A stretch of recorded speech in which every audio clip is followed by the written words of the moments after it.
Vou mostrar pra vocês que a caixa tá lacrada, tá? Essa aqui é a caixa, ó. Tá? Vou abrir aqui agora.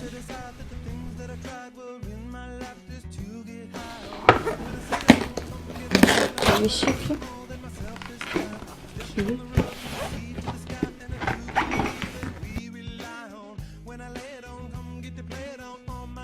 Que é o ISO acústico.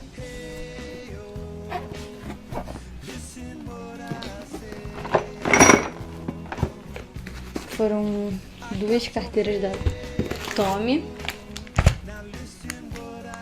2 carteiras da Tommy. Bem legal, né? Essa carteira. A outra tá aqui também.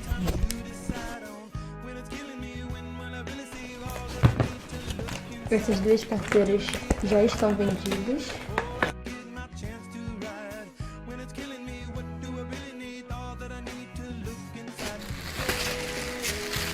Uma camisa da Aeropostale.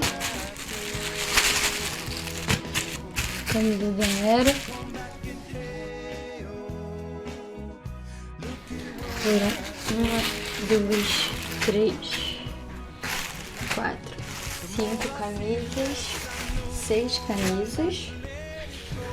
E o mais legal aqui, 2 casacos lindos.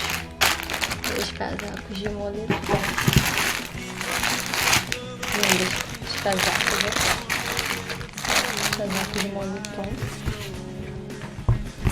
Aqui no fundo da caixa veio a nota. E foram as notas das carteiras e do ISO.